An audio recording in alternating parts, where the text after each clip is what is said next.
ଶ୍ରୀ ଜଗନ୍ନାଥ ସଂସ୍କୃତି ପ୍ରଚାର ସଂସ୍ଥାନ।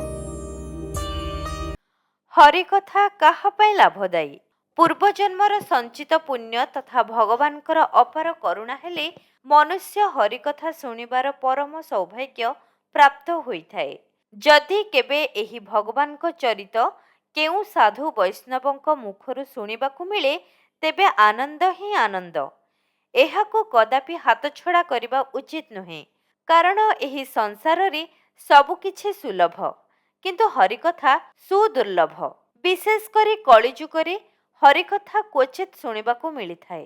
ହରିକଥା ଶୁଣିବା ଠାରୁ ମହାପୁଣ୍ୟ ଆଉ ଅନ୍ୟ କିଛି ନାହିଁ। ଯେଉଁମାନେ ମନୋଯୋଗ ସହକାରେ ଭକ୍ତି ଭାବରେ ଭଗବାନଙ୍କର ପୁଣ୍ୟମୟୀ ଚରିତକୁ ଶ୍ରବଣ କରନ୍ତି, ସେମାନେ ତ ଅଖଣ୍ଡ ପୁଣ୍ୟର ଅଧିକାରୀ ହୋଇଥାନ୍ତି। ତା ସହିତ ଯେଉଁମାନେ ଏହି ଦିବ୍ୟ ହରିକଥାକୁ ଜନମାନସ ଆଗରେ କୁହନ୍ତି, ସେମାନେ ବି ଅଶେଷ ପୁଣ୍ୟ ଅର୍ଜନ କରିଥାନ୍ତି।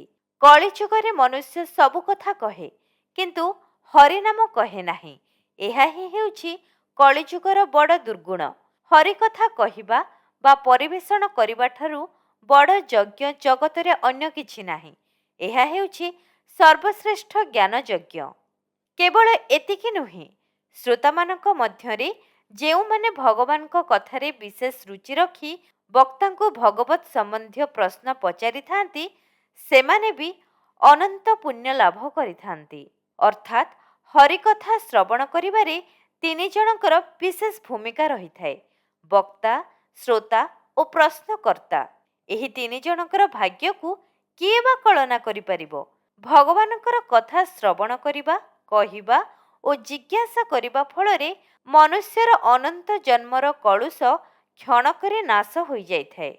ଧର୍ମ, ଅର୍ଥ, କାମ, ମୋକ୍ଷ ଜୀବନର ଏହି ଚାରି ପୁରୁଷାର୍ଥ ମନୁଷ୍ୟ ସହଜରେ ପ୍ରାପ୍ତ ହୋଇଯାଏ। ଏହାଦ୍ୱାରା ମନୁଷ୍ୟକୁ କର୍ମ ବନ୍ଧନ ସ୍ପର୍ଶ କରିପାରେ ନାହିଁ। ମୁକ୍ତି ତାର ଦାସୀ ହୋଇଯାଏ।